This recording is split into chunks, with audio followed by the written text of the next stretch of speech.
Welcome back. हम आज citizen journalist में बात कर रहे हैं किसानों की और उनसे जुड़े मुद्दों की।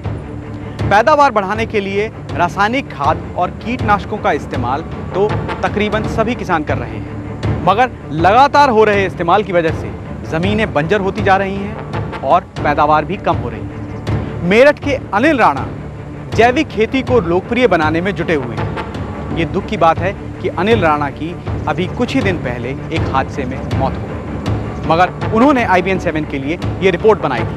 आइए देखते हैं ये रिपोर्ट।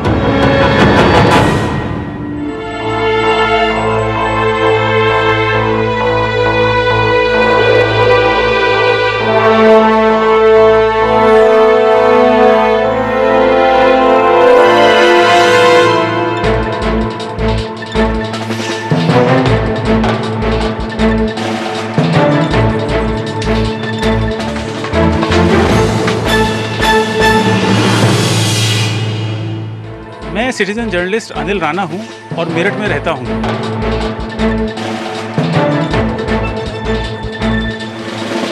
मैं उन किसानों की मदद करना चाहता हूं जो केमिकल फर्टिलाइजर्स और पेस्टिसाइड्स के अंधाधुंध प्रयोग करने के चलते कर्ज के बोझ के तले दब चुके हैं और यहां तक कि आत्महत्या करने की ओर भी वो सोचते हैं। मेरठ में किसानों के बीच में आकर मैंने पाया कि यहाँ के किसान बहुत कुंठित हैं, बहुत परेशान हैं, और मैंने सबसे बड़ा कारण ये पाया कि वो जो लागत खेती में आ रही है उसके अनुपात में उनको रिटर्न नहीं मिल रहा है। उनमें एक हताशा है और यहाँ तक कि वो आत्महत्या करने तक की सोच रहे हैं।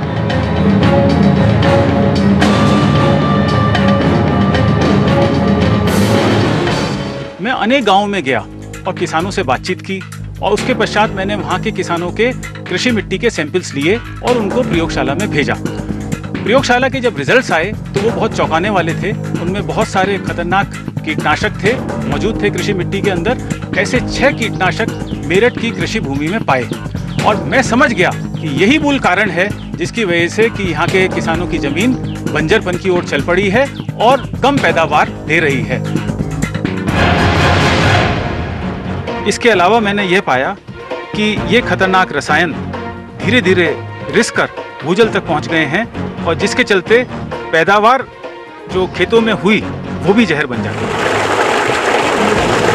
जिससे कैंसर और दिमागी बीमारियों का खतरा बना रहता है। तब मैंने ये निश्चय किया कि मैं किसानों के बीच रहकर एक ठोस विकल्प इनको अवश्य प्रदान करूंगा।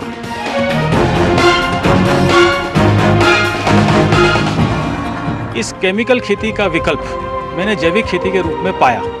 और जैविक खेती क्या है? जैविक खेती बिल्कुल रसायन मुक्त खेती, प्राकृतिक संसाधनों पर आधारित खेती और जो किसान को पेड़ पौधे पशुधन जो उसके पास है उस पर आधारित खेती को जैविक खेती कहते हैं।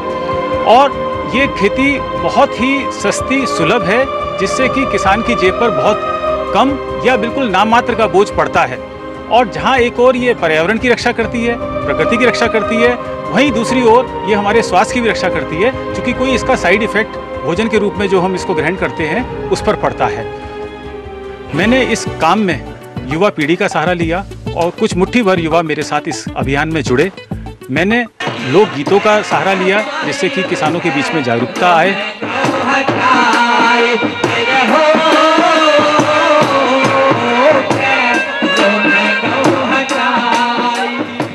मैंने किसानों को प्रशिक्षण देना शुरू करा। जैविक खेती का लाभ आज मेरठ के अनेक किसान ले रहे हैं। उदाहरण के तौर पर 1 एकड़ जमीन पर जैविक खेती करने वाला किसान जो 5,000 रुपया करीब कीटनाशकों पर और रसायनों पर खर्च करता था उसकी बचत करता है। 25% दाम वो बाजार मूल्य से ज़्यादा अपने प्रमाणित जैविक उत्पाद पर लेता है और करीब 1,000 रुपया उसको जो 2 बार पानी सिंचाई के रूप में जो इस्तेमाल होता है उस पर जो खर्चा आता था उस 1,000 रुपये की बचत भी वो जो है करता है। कुल मिलाकर अगर पूरा इसका अर्थशास्त्र हम निकालें तो करीब 1.5 गुना आमदनी उसको जैविक खेती करने से हो रही है।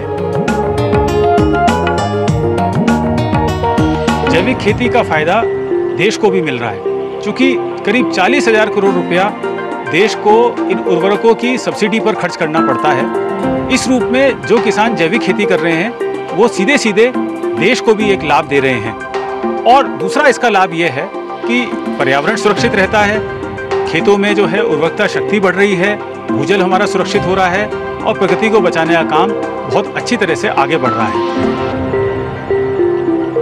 खेती केवल मुनाफे का जरिया नहीं है, बल्कि इससे समाज और पर्यावरण के कई मुद्दे जुड़े हुए हैं। इसलिए किसानों को ऐसी खेती को अपनाना होगा जिससे समाज और पर्यावरण दोनों की रक्षा हो सके। मैं किसानों के हक के लिए निरंतर कार्य करता रहूँगा उनके बीच में।